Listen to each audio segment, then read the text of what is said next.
Hey everyone, this is Michael again, and welcome to the AEW Dynamite review. Dynamite tonight was from the UWM Panther Arena in Milwaukee, Wisconsin, and the show just ended. And Dynamite tonight, I thought it was a fun show. I thought it was a decent show tonight. We had Darby Allin versus Swerve Strickland. The TNT Championship was on the line, or the hot potato title, as I would call it.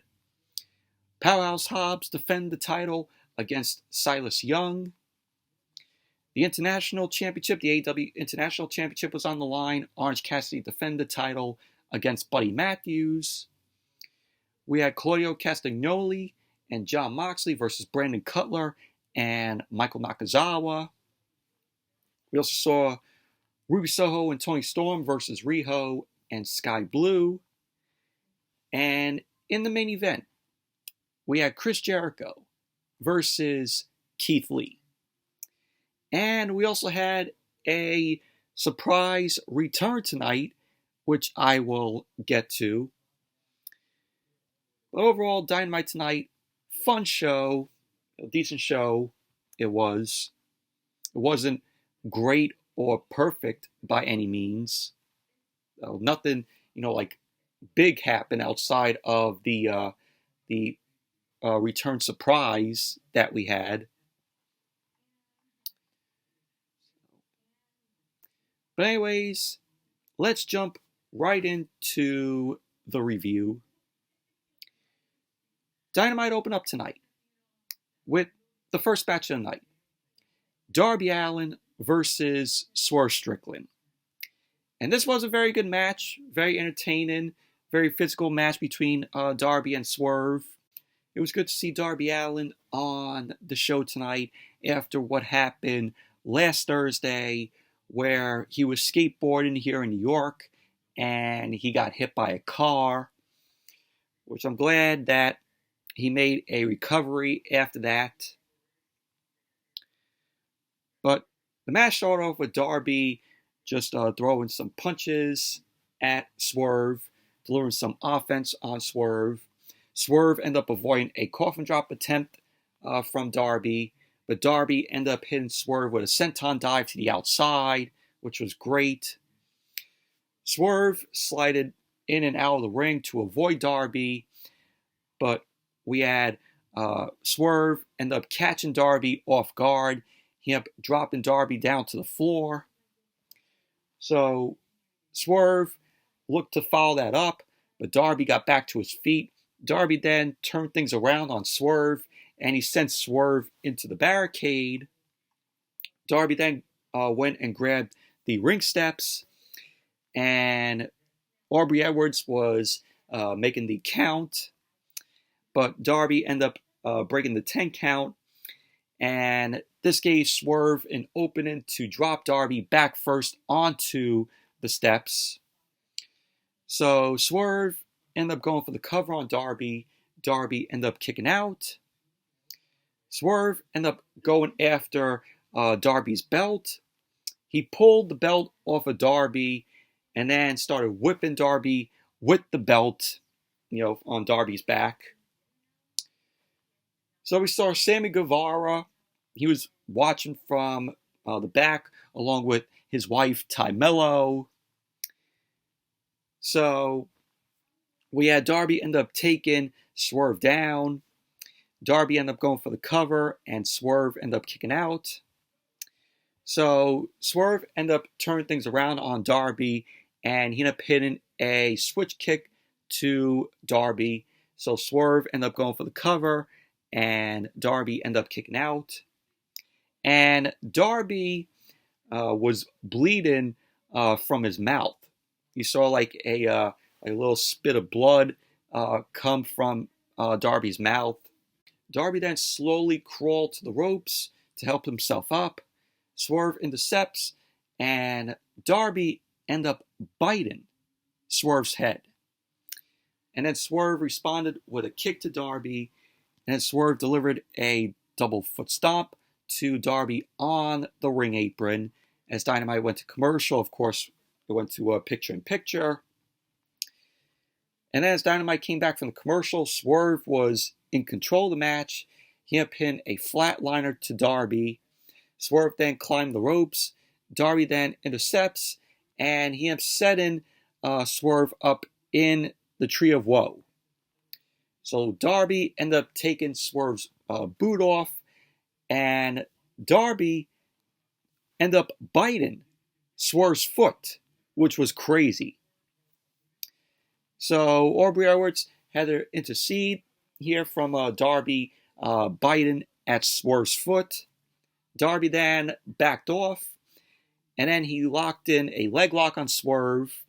Swerve then managed to reverse out of the leg lock, and Swerve was looking to go for a German suplex. Darby blocked the suplex, and both guys started trading blows at each other. And Swerve then delivered a German suplex to Darby. Jungle Boy was shown watching from backstage. So both men were down the ring. Darby ended up going for the cover, and Swerve kicked out. So Darby followed it up with a knee bar on Swerve. He ended up climbing his way to the ropes to force a break. Darby then climbed the ropes, but he ended up getting intercepted by Swerve. Swerve ended up pulling Darby off the top turnbuckle onto his shoulders. And then Darby ended up hitting a awesome, nice-looking Poison Rana on Swerve. He ended up sending Swerve to the outside, which was great. Awesome spot there in the match, from Darby Allin with that Poison Rana. Darby then ended up bringing Swerve back into the ring. Darby ended up going for the cover. And then Prince Nana ended up running down the ramp. He ended up putting Swerve's foot on the bottom rope. So Prince Nana backed up the ramp. Darby ended up pursuing Prince Nana. And then Brian Cage ended up coming out there. Brian Cage ended up stopping Darby from going at Prince Nana. So Darby slid back into the ring. He ended up taking a kick from Swerve, and then a double stomp, another double stomp from Swerve. So Swerve ended up going for the cover, and Darby Allin ended up kicking out. Brian Cage, he tried to get involved by tripping up Darby as Swerve ended up heading to the outside. But we had the Embassy end up getting ejected from ringside by Aubrey Edwards.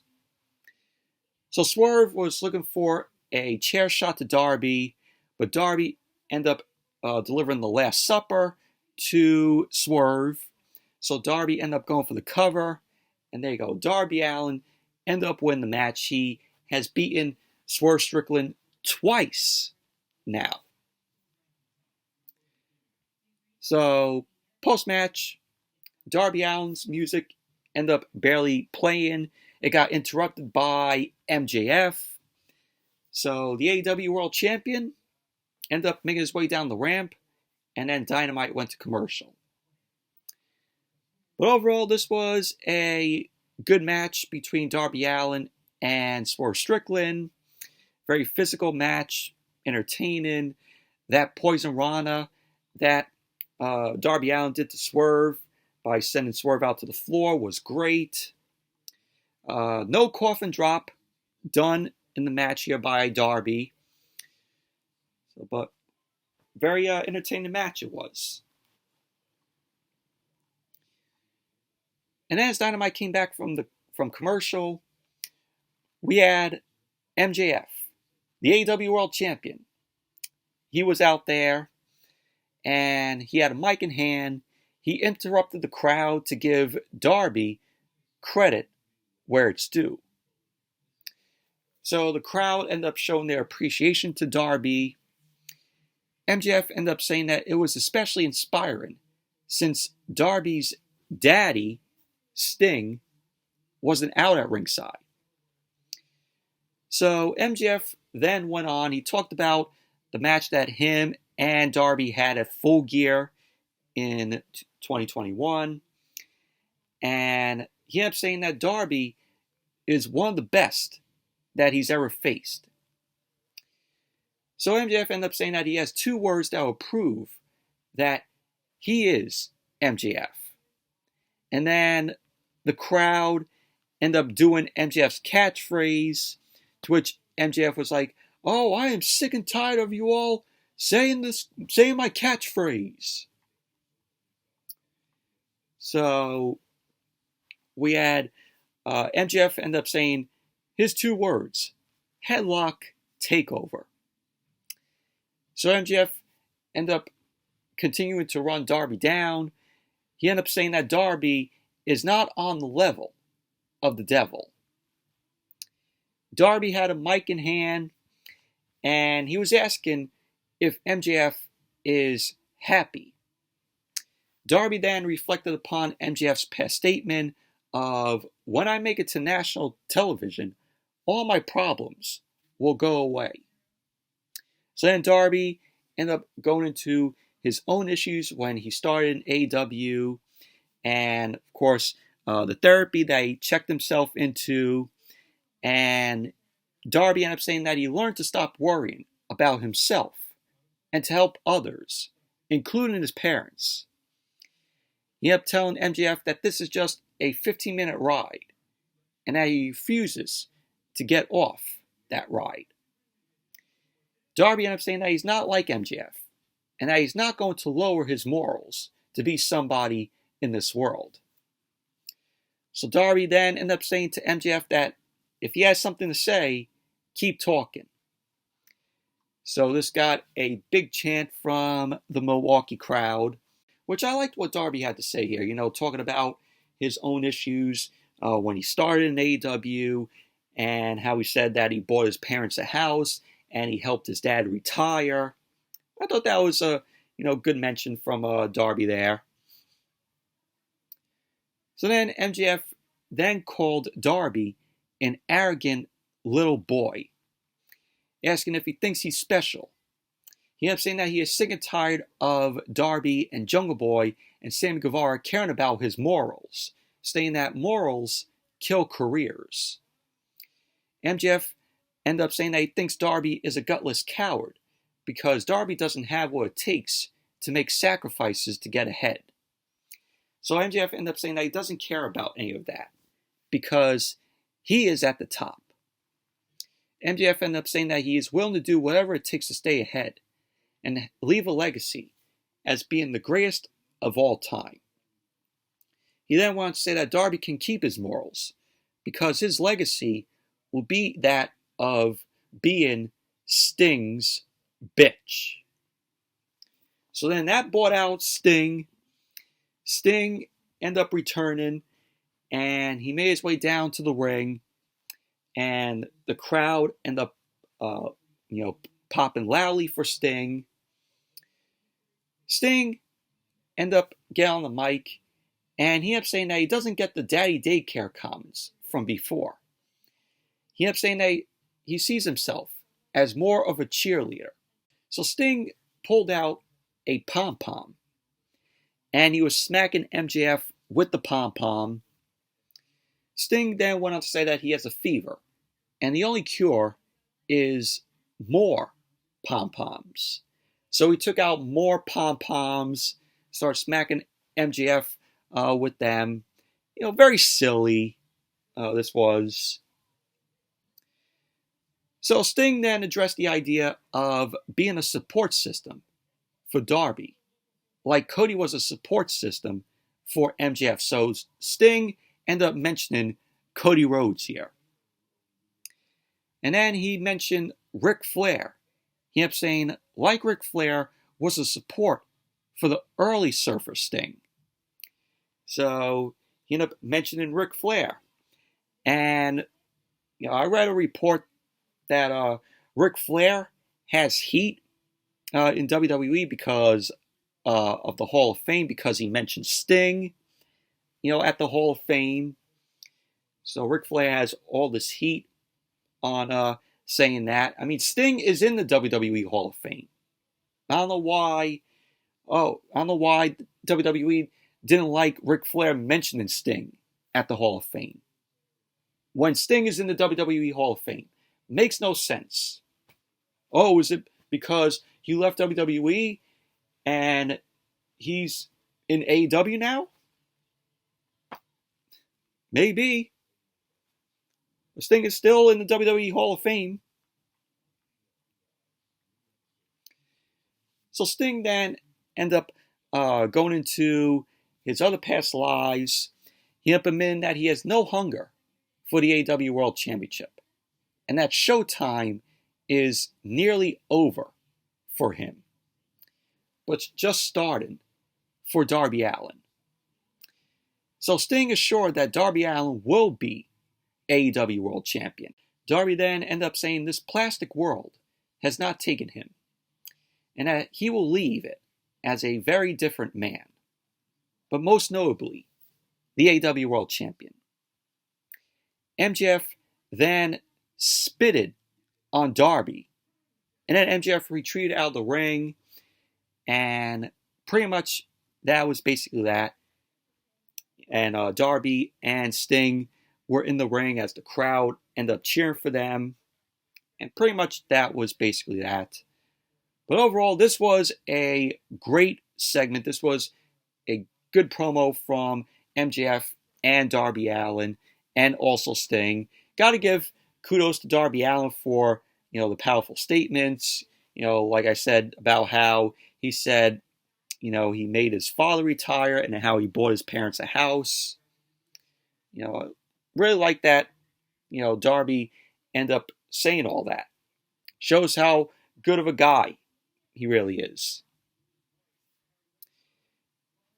But overall, good segment it was. And then we had Powerhouse Hobbs versus Silas Young. TNT Championship on the line.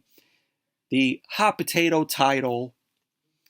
And this was just very meh, in my opinion. This was a quick match. So Hobbs just, quickly overpowered on Silas Young. So Hobbs ended up taking Silas Young down with a clothesline and a spine buster.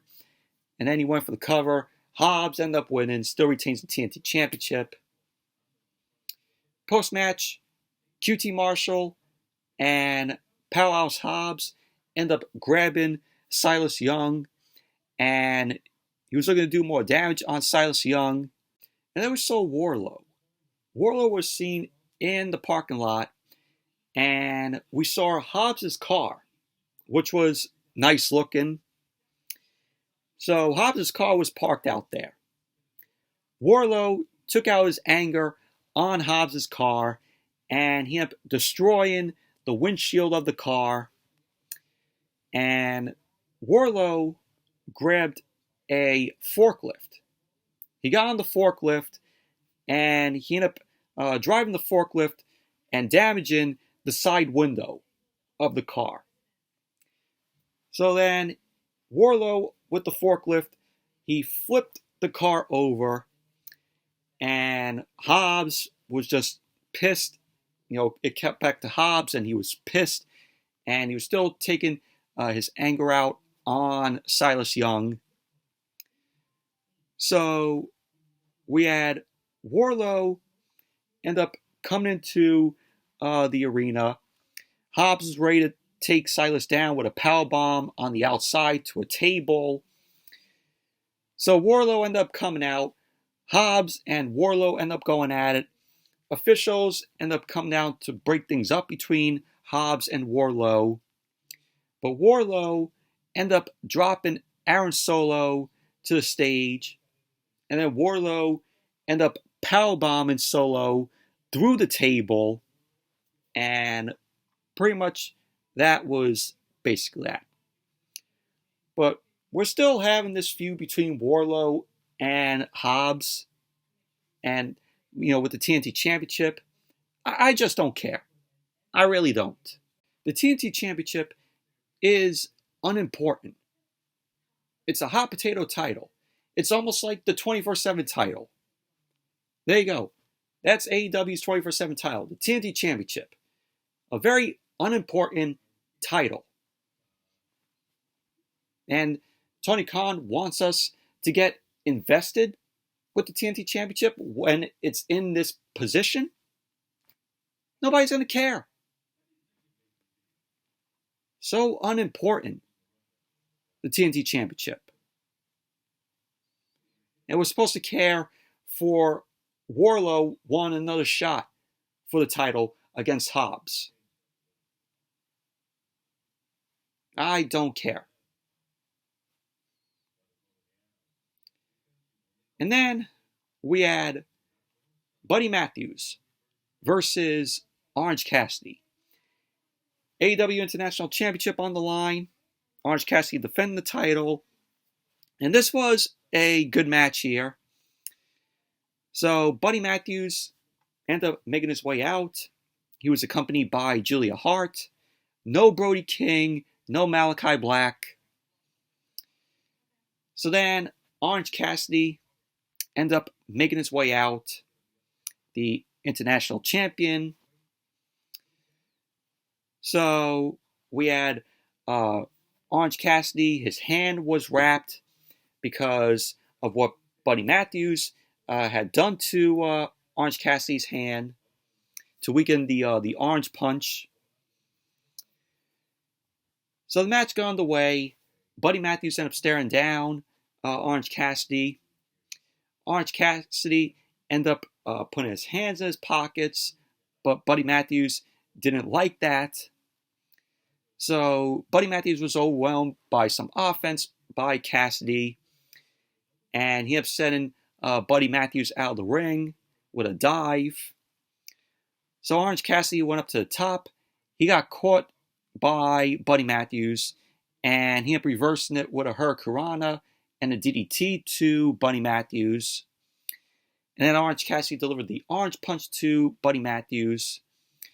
So Buddy Matthews was down, rolling to the corner. Orange Cassidy's hand was feeling the effects of the orange punch. And because of that, the match ended up stopping for a bit. And, the AEW doctor was called down to check on Orange Cassidy and, his hand. So then Dynamite went to commercial. Then when Dynamite came back from the commercial, Buddy Matthews was in control of the match. And we had Orange Cassidy end up trying to fight back against Buddy Matthews. But Orange Cassidy ended up going for another whirlwind DDT, which got blocked by Buddy Matthews. So Buddy Matthews ended up being sent to the turnbuckle by Orange Cassidy.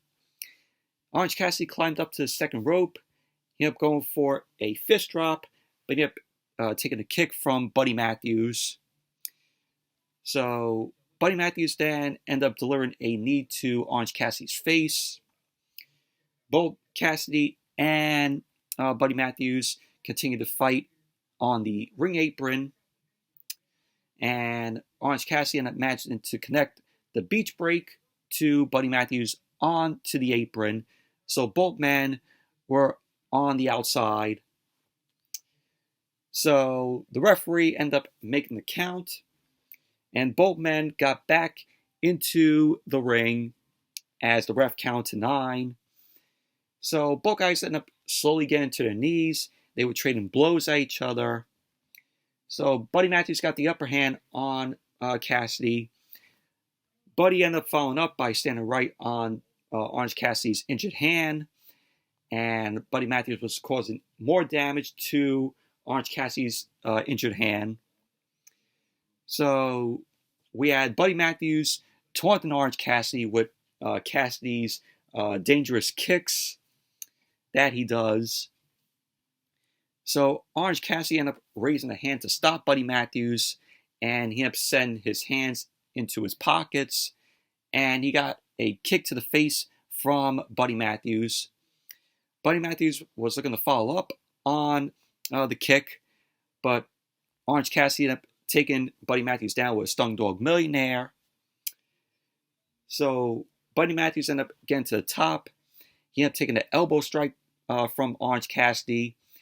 And Buddy Matthews ended up blocking Orange Cassidy on the top rope. And it led to Orange Cassidy delivering a DDT off the ropes to Buddy Matthews. And he ended up hitting another one that he did like a tope through the ropes to the outside, which was great. Cassidy ended up setting Buddy Matthews up. He ended up hitting a diving DDT off the ropes, and Orange Cassidy ended up going for the cover. Buddy Matthews kicked out. We had Orange Cassidy end up delivering another orange punch to Buddy Matthews, and Orange Cassidy ended up going for the cover. Buddy Matthews ended up kicking out. So, at the end of the match, we had Buddy Matthews. He was looking to follow up on Orange Cassidy, but Orange Cassidy ended up locking in the mousetrap on Buddy Matthews. And there you go. Orange Cassidy ended up winning the match, retaining the AEW International Championship. Overall, this was a good match, and really enjoyed the wrestling here from Orange Cassidy and Buddy Matthews. And they're doing a great job building up, Orange Cassidy fighting through, his hand injury. So, but overall, good match. So then, as Dynamite came back from the commercial, we had Orange Cassidy and the Best Friends backstage. Chuck Taylor and Trent Beretta end up assuring us that Orange Cassidy is fine. So Chuck Taylor and Trent Beretta end up addressing Aussie Open. And they end up challenging Aussie Open to a match on Rampage, which we're going to see this Friday. So there you go. It's going to be the Best Friends versus Aussie Open, Friday on Rampage. And then we saw Ethan Page. Ethan Page was in the ring. He ended up addressing some issues with the firm. And then he went on to talk about Matt Hardy attacking him with the FTW Championship. And he ended up going on about Hook being up Stokely Hathaway. And he ended up saying the fact that he looks better than everyone in the crowd. So Ethan Page ended up saying that he needs answers. And that he needs to know why Matt Hardy ended up attacking him. And what was in that contract. So then that brought out Isaiah Cassidy and Matt Hardy. And they ended up coming out to address this. Matt Hardy ended up saying that Ethan Page had to read the fine print. Matt Hardy ended up revealing that if Hook defeated Ethan Page, then Matt Hardy and Isaiah Cassidy are no longer under the dominion of the firm. And Matt Hardy gets to name a match and stipulation where, when they win, when they are no longer under contract. Ethan Page then replied by pointing out that him and Stokely Hathaway aren't the only ones in the firm. So that brought out Lee Moriarty and Big Bill. Both Moriarty and Big Bill end up attacking Matt Hardy and Isaiah Cassidy from behind. They end up being up on Matt Hardy and Isaiah Cassidy. Hook ended up making his way out. Hook took down Ethan Page and Lee Moriarty. And he was struggling to throw Big Bill. And that allowed Ethan Page and Lee Moriarty to come after Hook. And then we had the return of Jeff Hardy. Jeff Hardy ended up coming out. This was a surprise. And Jeff Hardy ran out, had a chair in hand. He made his way down to the ring to deal with the firm.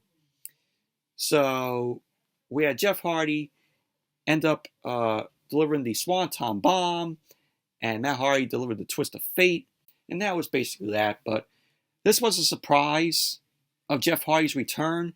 Nobody was expecting this, but I wish Jeff nothing but the best.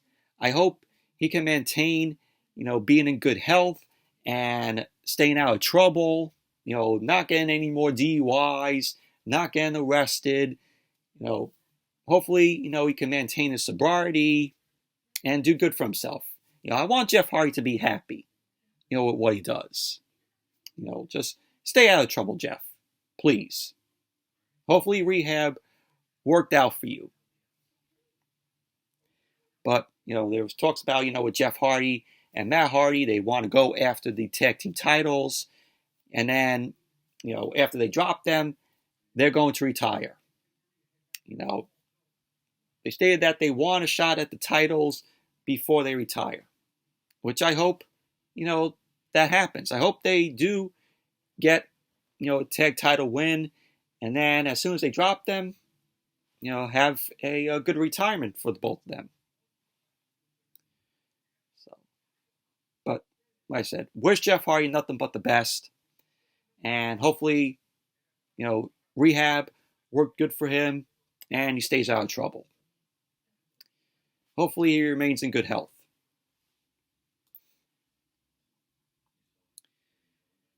And then we saw Kenny Omega. This was done earlier in the day. Kenny Omega ended up thanking the fans for their support. He ended up saying that the issue between the Elite and the Blackpool Combat Club will be settled in the ring. But Kenny Omega ended up saying that Hurt and Don crossed a line. So Kenny Omega ended up taking that personally about the Blackpool Combat Club, Hurt and Don Callis and busting him open, which I heard Don Callis got injured for real. Because when he got knocked out, you saw him bleeding. And that was basically real. He injured himself from that. But this was a nice little promo from Kenny Omega here.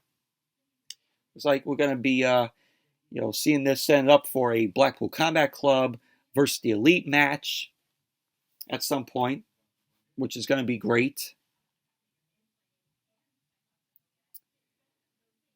And then we had the Blackpool Combat Club, Jon Moxley and Claudio Castagnoli versus Brandon Cutler and Michael Nakazawa. Why was this even on the show? Can you explain that to me, Tony Khan? Did this need to be on Dynamite? This could have been on AEW Dark or on a Rampage. This match did not need to be on Dynamite. So the Blackpool Combat Club, Moxley and Claudio Castagnoli, they made their way through the crowd.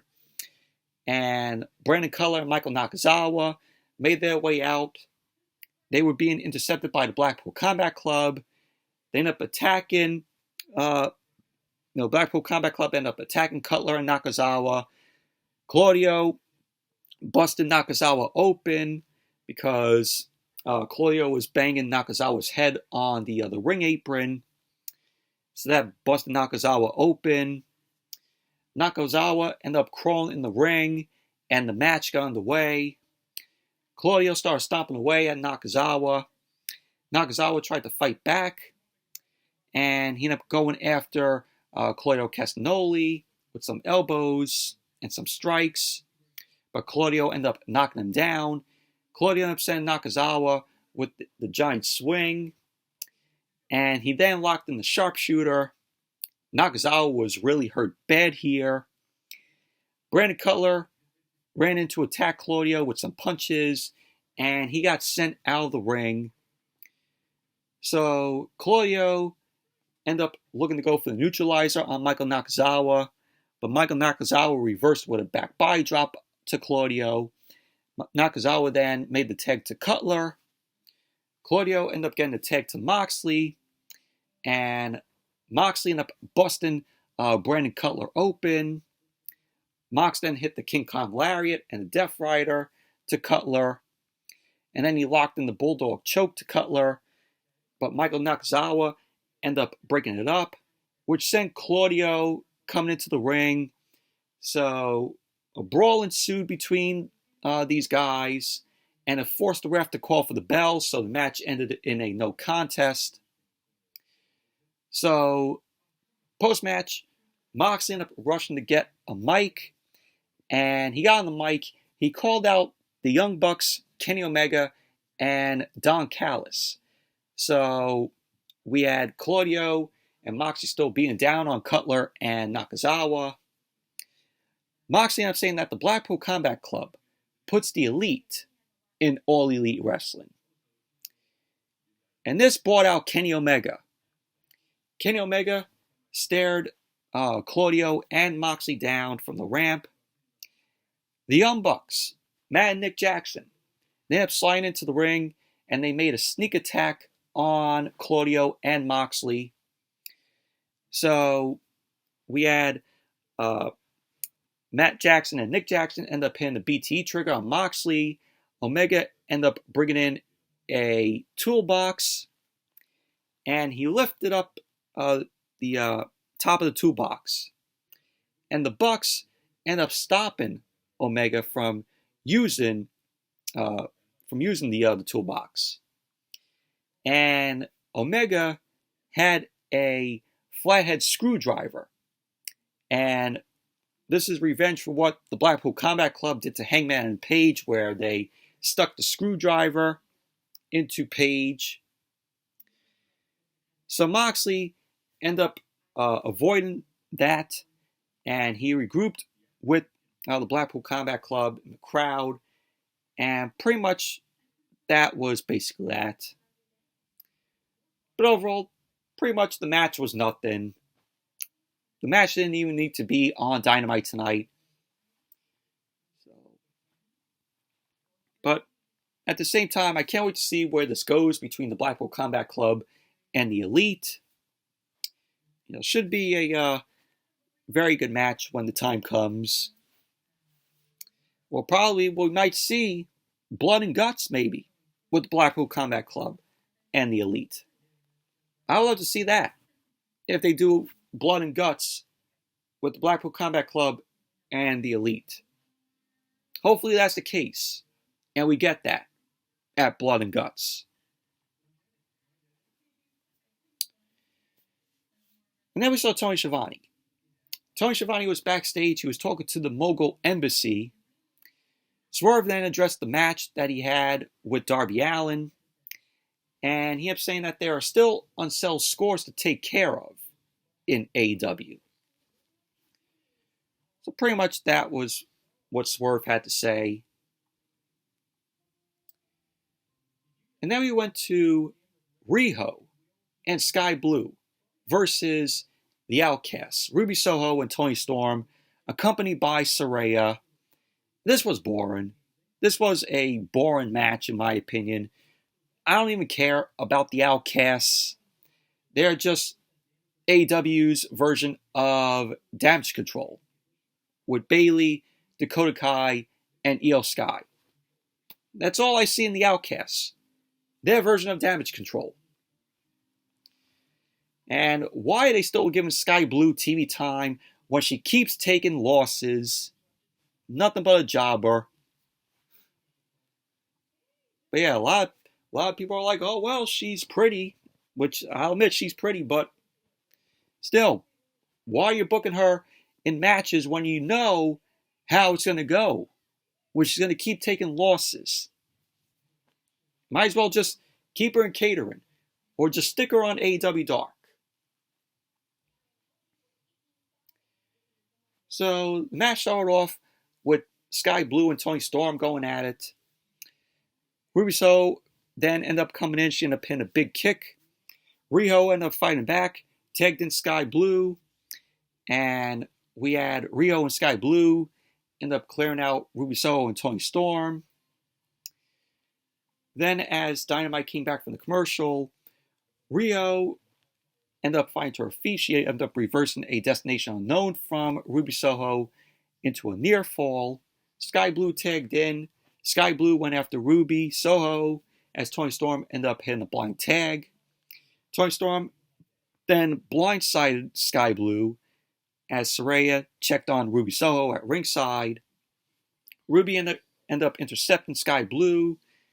And we had, at the end of the match, we had Toni Storm end up hitting a hip attack on Skye Blue. And then Toni Storm hit Storm Zero on Skye Blue. So there you go. Skye Blue. Another L for her. Toni Storm and Ruby Soho end up winning the match.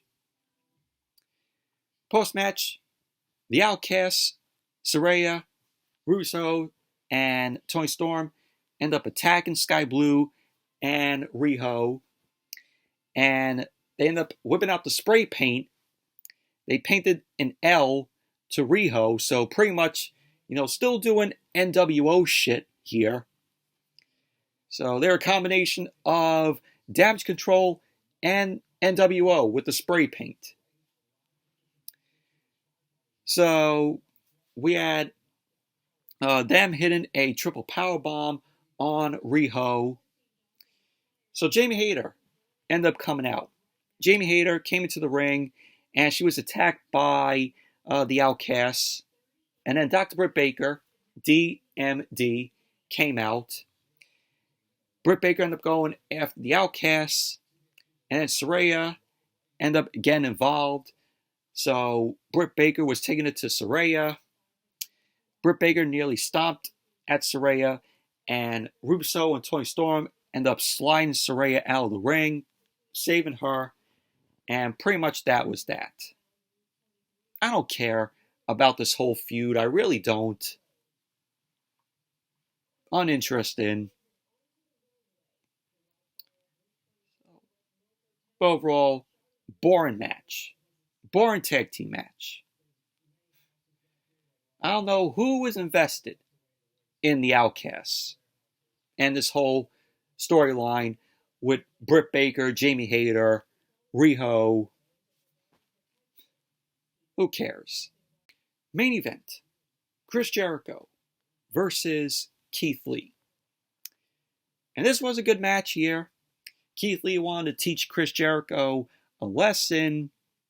Keith Lee, him with the white hair and the white beard, he almost looks like he's like 70 years old. Just by how he looks like that.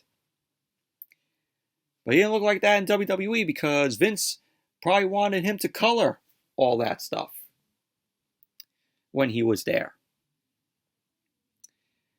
But the crowd was in support of Keith Lee in the match. So the match ended up starting. Jericho ended up charging at Keith Lee. So Jericho ended up hitting a chop to Keith Lee. It did nothing to Keith Lee. So Keith Lee ended up dropping Jericho with a shoulder tackle. And then what was really funny was Keith Lee ended up giving Jericho a little kiss on his forehead, which the look on Jericho's face was priceless. That's a new meme waiting to happen. But that was funny. So Keith Lee continued his attack on Jericho. He brought Jericho into the corner. He was laying in some chops to him. Jericho then blocked an overhead chop from Keith Lee. He turned things around, delivered some chops to Keith Lee. And Keith Lee ended up taking Jericho down. Keith Lee ended up bringing Jericho back to his corner. He ended up hitting a corner splash to drop Jericho down hard. Keith Lee continues his offense. He ended up hitting a scoop slam to Jericho. So Keith Lee climbed up the ropes. And then Danny Garcia ended up interrupting Keith Lee. So Danny Garcia was out there. So this led Jericho to take advantage of the match. He ended up knocking Keith Lee down to the apron.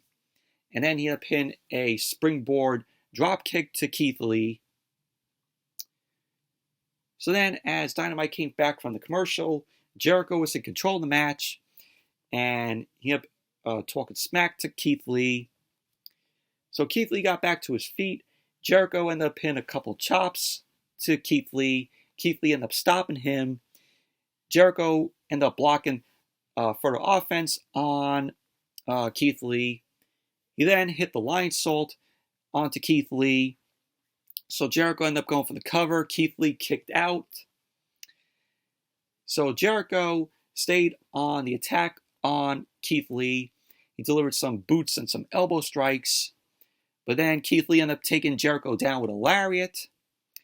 And then Keith Lee delivered a shoulder tackle to Jericho.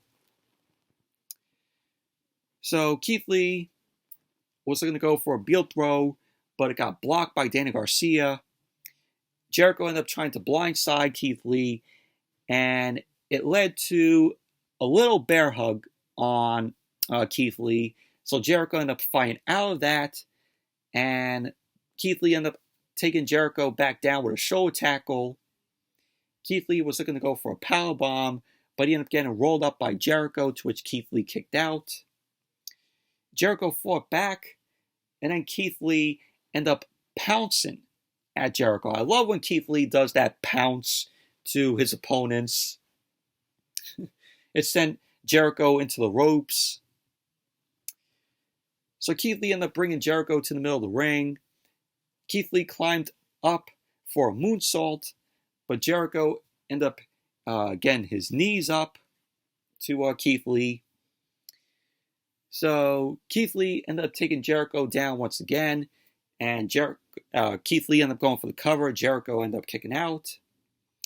Keith Lee was looking to go for a powerbomb, but Jericho ended up raking Keith Lee's eyes, and he was looking to go for the walls of Jericho, to which Jericho locked Keith Lee in the walls of Jericho.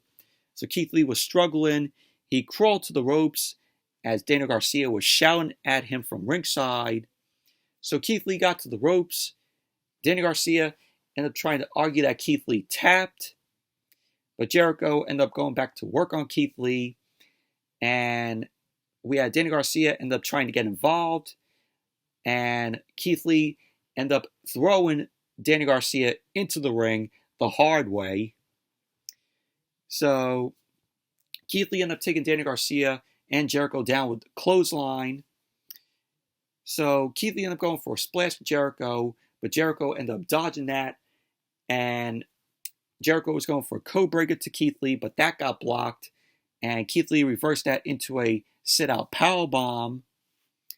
So Daniel Garcia rushed into the ring to distract Aubrey Edwards, and this allowed a masked person, and this masked person looked familiar, and this masked person attacked Keith Lee, and he hightailed out of the ring. Jericho slowly ended up getting the cover, and there you go. Chris Jericho ended up winning the match. Post-match, the masked man revealed himself in the crowd, and it was Swerve Strickland. Obviously, we all knew it was Swerve. So Jericho and Daniel Garcia end up celebrating, and Adam Cole, baby, end up making his way out to the ring. Adam Cole checked on Keith Lee on the outside, and they end up making their way up the ramp, and pretty much that was basically how Dynamite went off the air. But overall, this was a good match from Jericho and Keith Lee.